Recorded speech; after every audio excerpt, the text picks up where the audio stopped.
Hey everybody, it's Dr. Susan Bernstein with another episode of Get Real About Work. And today I want to get real about self-employment and one of the biggest difficulties of being self-employed. If you've been thinking about being self-employed, I want you to really listen to this one. And if you're already self-employed, you're almost for sure going to know this one. And I want to share some remedies. So, I am still in my workout clothes today. It's afternoon and I worked out, and I can do that because I'm self-employed. I have the freedom to set my own hours, to work with the clients that I want to. But one of the things I don't have a lot of control over is loneliness and isolation. It's one of the very difficult things about being self-employed, and it's one of the reasons why the refrigerator becomes some self-employed people's best friend.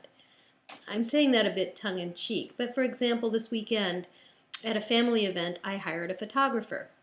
And when I talked to that photographer about how she likes her work, one of the things she said to me is, I'm going a little crazy because if I don't get a gig, if I don't get a project to work on, I'm all alone. And sometimes it's hard for me to get dressed before 10 a.m. in the morning because I'm running around in my sweats, and if I'm not with other people, there's nobody to lift me up, to get my spirits going, to, ask what's happening today. And I can be hard on myself. And I certainly have known those issues. And even if you're not self-employed, this issue is going to probably affect you in the future because more and more companies are having their employees work virtually from home and other places. So what do you do when you're going a little cuckoo from work because you're working by yourself and you don't have somebody else to talk to during the day? Well, I want to share a few things that I do. One of the things that I do is that I've created something that I call the circle of support. And what that means is that I'm talking to other self-employed people at least once a week. We have a conference call, and there are 3 others of us, so 4 of us get on the phone once a week. We give a quick update on what's going on in our business and a quick update about where we need help. Then during the week, we can email or call each other, so we've got that support. It's also really important, number 2, to join professional associations.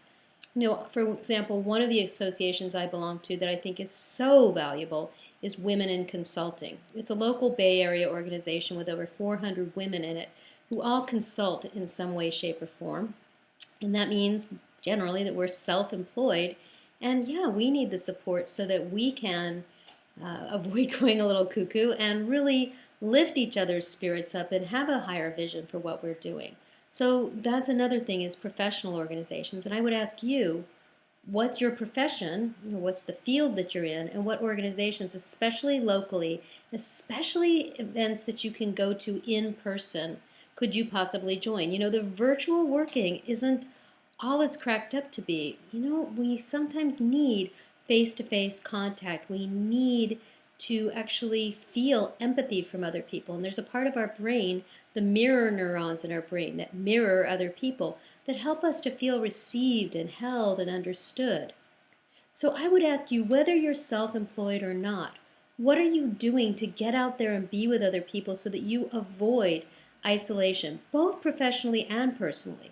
And thank goodness I go to the gym. I see a group of people regularly, and that's really reassuring too. So that helps keep up my spirits. There are many ways to keep up your spirits, and I would ask you, if you're self-employed or even if you're not self-employed, what do you do in your life to avoid loneliness and isolation? I'd love to hear your comments on the blog. It'll be shared with everybody, and I'm happy to reply back to any comment that you make. Even if it's a question, love to answer your questions. So what are you doing to avoid loneliness and isolation, both professionally and personally, in our super busy, hyper virtual world?